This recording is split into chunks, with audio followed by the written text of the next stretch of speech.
Hi friends, இன்றைக்கி நம்ம சேலம் சமையலில் கோபி மஞ்சூரியன் எப்படி பண்ணுறதுன்னு பார்ப்போம்.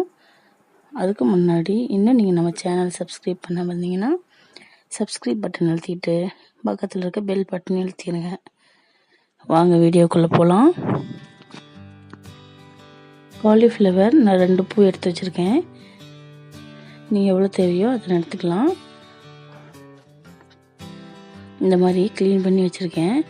சுடு தண்ணி பாத்திரத்தில் வச்சுட்டு தண்ணி நல்லா சூடானதும் காலிஃப்ளவர்லாம் உள்ள போட்டு இதில் கொஞ்சமாக மஞ்சள் தூள் அப்புறம் உப்பு 2 ஆட் பண்ணிக்குவோம்.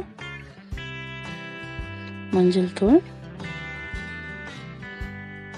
அப்புறமா உப்பு ஆட் பண்ணிவிட்டு நல்லா கலரி விட்டுட்டு இதை ஒரு 5 to 6 minutes கொஞ்சம் கொதிக்க விடணும். ரொம்ப வேக வைக்கக்கூடாது. லைட்டாக வெந்தால் போதும். பாருங்கள், இந்த மாதிரி லைட்டாக வெந்தால் போதும். இது கொஞ்சம் அடியில் உள்ளதெல்லாம் மேலே எடுத்து விட்டுடலாம். மேலே உள்ளதெல்லாம் கொஞ்சம் அடியில் போச்சுன்னா அதுவும் கொஞ்சம் இதாக குக் ஆகும். பாருங்கள், இப்போ இந்த மாதிரி லைட்டாக வெந்ததுக்கப்புறம் நம்ம ஒரு வடிகட்டியில் அதை மாற்றிடலாம். தண்ணியில் வடிஞ்சிட்ருக்கட்டும். இப்போ தண்ணியில் நல்லா வடிஞ்சிருச்சு. இப்போ ஒரு பாத்திரத்தில் நம்ம எடுத்துக்கலாம். இதில் 1 கப் சோள மாவு, அது கொஞ்சம் கொஞ்சமாக நம்ம போட்டுக்கலாம். 1 கப் ஆனால் எடுத்துக்கலாம். இந்த 3/4 கப் அரிசி மாவு, கொஞ்சமாக மைதா மாவு போட்டுக்கலாம். சோள மாவு அரிசி மாவும் கொஞ்சம் அதிகமாக போட்டுக்கலாம். கொஞ்சமாக மைதா மாவு போட்டு இப்போ காரத்துக்கு ஏற்ப மிளகாய்த்தூள் 1 டீஸ்பூன் போட்டிருக்கேன் நான். அப்புறம் தேவையான அளவு உப்பு இது போட்டு நல்லா மிக்ஸ் பண்ணிக்குவாங்க. இப்போ தண்ணியாக கரைச்சி வச்சுட்டு அதுலேயும் நம்ம டிப் பண்ணி இதை ஃப்ரை பண்ணலாம். பட் நம்ம இந்த மாதிரி போட்டோம்னா நமக்கு அதிகமாக எண்ணெய் செலவாகாது. அதே சமயம் நல்லா மொறுமொறுன்னு இருக்கும். லைட்டாக தண்ணி தொளிச்சிக்கலாம் நம்ம மேலே. இது நான் காஷ்மீரி சில்லி பவுடர் போட்டிருக்கேன். அதனால் கொஞ்சம் கலர் வரும். நமக்கு கலர் அதிகம் தேவையில்லை. உங்களுக்கு கலர் இருக்கணும் அப்படின்னா நீங்கள் கொஞ்சமாக கலர் போட்டு சேர்த்துக்கோங்க. இல்லை காஷ்மீரி சில்லி பவுடர் சேர்த்தா கூட போதும். இப்போ அதை மிக்ஸ் பண்ணி ஒரு 5 to 10 minutes ஆகட்டும். இப்போ எண்ணெய் காஞ்சதும் அதில் நம்ம இது ஃப்ரை பண்ணி எடுக்க போகிறோம்.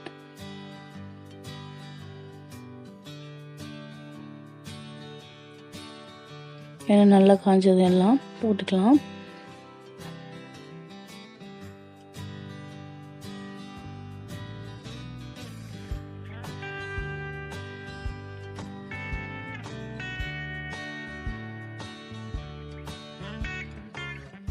பாருங்க, நல்லா ஃப்ரை ஆயிடுச்சு. இப்போ நம்ம இதை வடிகட்டிடலாம். ஒரு பாத்திரத்தில் எண்ணெயில் வடிகிறதுக்காக போட்டு வச்சிடலாம்.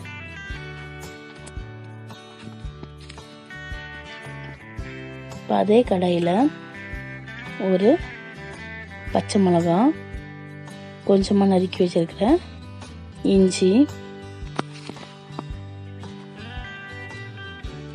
இது கொஞ்சம் வதங்கட்டும். இதில் ஒரு அரை கேப்சிகம், அப்புறம் ஒரு அரை வெங்காயம், பெரிய வெங்காயம் பொடியாக நறுக்குனது, இதெல்லாம் போட்டு நல்லா ஃப்ரை பண்ணிக்கலாம்.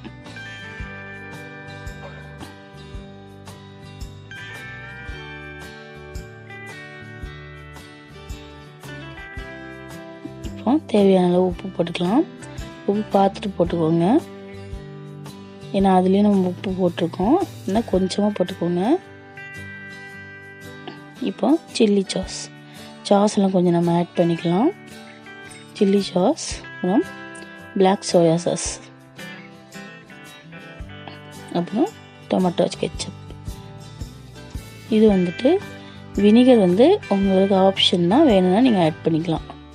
நான் கொஞ்சமாக ஆட் பண்ணியிருக்கேன். உங்களுக்கு தேவைன்னா நீங்கள் ஆட் பண்ணிக்கலாம், இல்லை வேண்டாம். இதை நல்லா மிக்ஸ் பண்ணிக்கலாம். லைட்டாக சூடாகட்டும். ரொம்ப வேக விடக்கூடாது. நம்ம சாஸ் எல்லாம் ஆட் பண்ணதுக்கப்புறமா இந்த சாஸ் நீங்கள் நோ கார்லிக் நோ ஜிஞ்சர்னு இருக்கும், அதுதான் நீங்கள் இதில் ஆட் பண்ணிக்கணும். ஜிஞ்சர் கார்லிக் இருக்கிற சாஸ் வச்சுருந்தீங்கன்னா நீங்கள் வந்து நம்ம ஃப்ரை பண்ணுறதுக்கு ஜிஞ்சர் கார்லிக் ஆட் பண்ணோம் இல்லையா, அதில் நீங்கள் ஆட் பண்ண தேவையில்லை. இப்போது கார்ன்ஃப்ளவர் இந்த மாதிரி தண்ணியில் மிக்ஸ் பண்ணி வச்சுக்கிட்டு அதை ஆட் பண்ணிடலாம். இதனால் மிக்ஸ் பண்ணிக்கோங்க. கார்ன்ஃப்ளவர் கட்டி ஆகிறதுக்கு முன்னாடி நம்ம ஃப்ரை பண்ணி வச்சுருக்க காலிஃப்ளவர்ஸ்லாம் அதில் போட்டுடலாம். போட்டு நல்லா மிக்ஸ் பண்ணிக்கலாம். தீயை வந்து சிம்மில் வச்சுக்கோங்க. இப்போ நம்ம இன்னும் 1 கப் டொமேட்டோ கெச்சப் ஆட் பண்ணிக்கலாம்.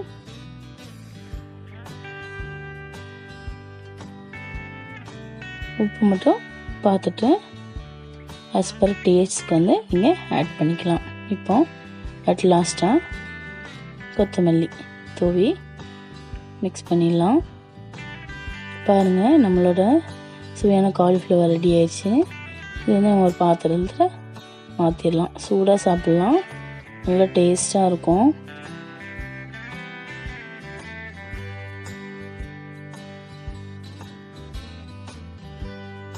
இந்த கோபி மஞ்சூரியன் வந்து பெங்களூர் ஸ்பெஷல்.